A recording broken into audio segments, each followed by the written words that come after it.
There are women that are known, and then there are women who hold everything together without ever being seen. What they have, they give. Stories of the women carrying our communities. My parents also wanted me to go out of the country because they gave me that education. Where in India, not at my age time, not all the parents is to send them to English medium. Now they gave me an English education. Dad says, my girl, I think this is a good opportunity. Please. At that time, we never knew like most of the things about my husband's side. But still, I said, okay. If I made my father happy, and I said, okay, we came this side. Now I was so lonely, I never knew anybody here. Those days, I'm talking about 1989, there was a lot of people flying or traveling. There was no traveling, and first time flying alone by myself. And I have come from a bigger city again to a smaller town, which was Kadoma. And in Kadoma, I never knew anyone beside my husband and my in-laws. At night, I used to cry and miss my family and all that. And slowly,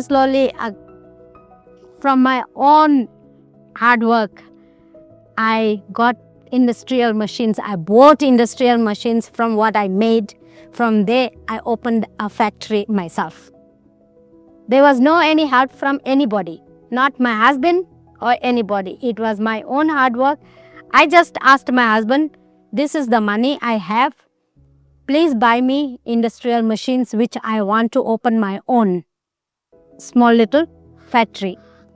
I used to supply in Harare, one of the shops.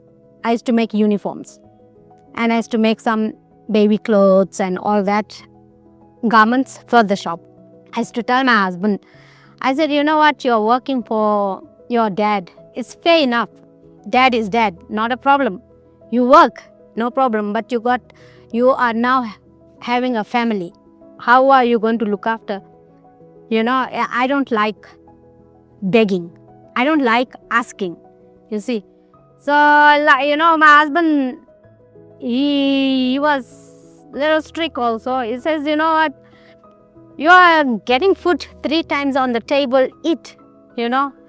Everybody is surviving. I said, no, it's not that. The dogs also get fed 3 times. You know, we have workers, we also feed them 3 times. It's not a problem. That food is not a problem. But the other expenses, how are you going to do? I said, why don't you draw a salary? If you're working for a family, draw a salary. He just ignored it. I said, okay, tough with you. Not a problem.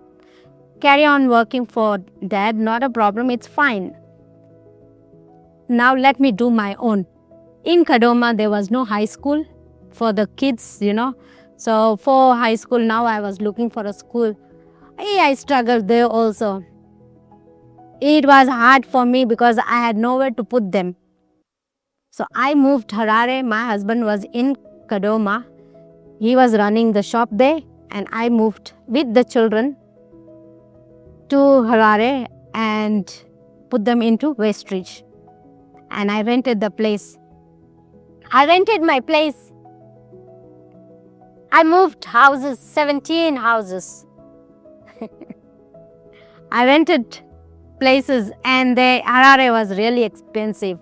And when I moved to Harare, it really made me work more harder.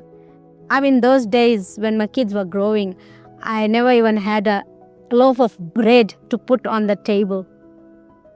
So I went to school here.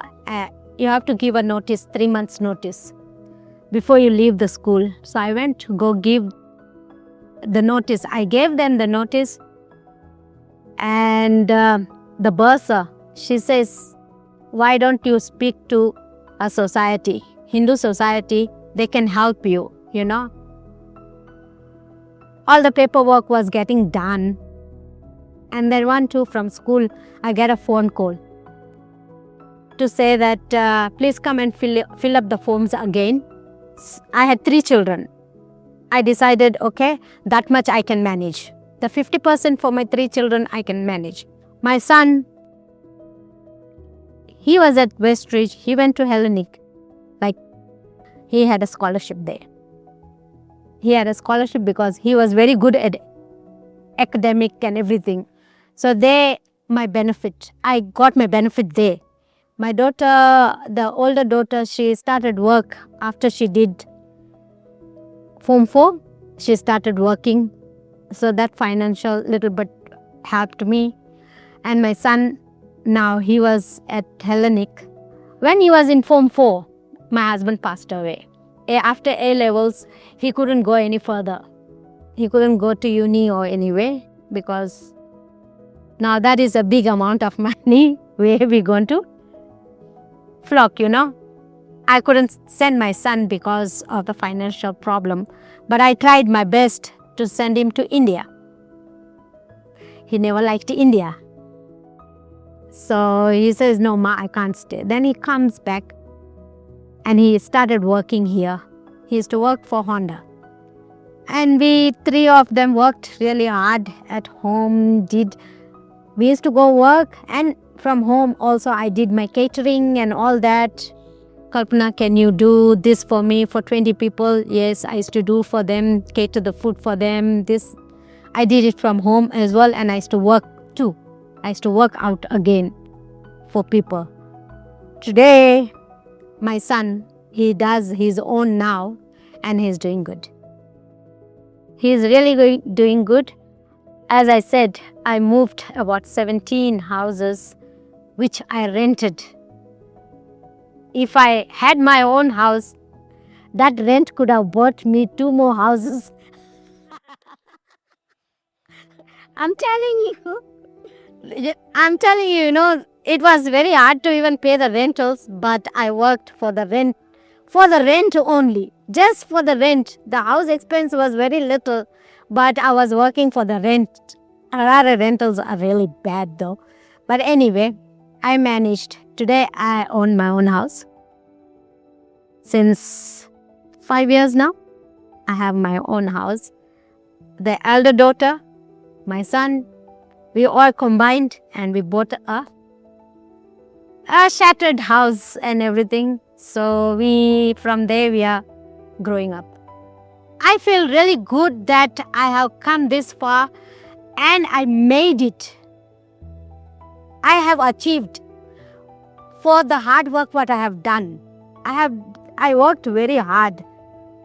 And what today I have, I'm proud for my children and I'm proud of myself also, because today I'm somewhere. Today I don't really have to struggle or work. Today if I don't work hard also it's okay, because main thing is I'm not paying rent. I have my own house. So if you have your own house, your main expenses is on rental side only. Today my son works, I work, my daughter works. One is married and she's gone. She's out. So we only 3 of them, right? I have a new daughter-in-law, which is recently she have come, 2 months now. So I don't expect anything from her, besides she's doing her housework. 3 earners are good enough to earn and satisfy the house family. Everybody is now getting properly everything what they need, and we are happy now. Not all heroes are seen, but they are felt.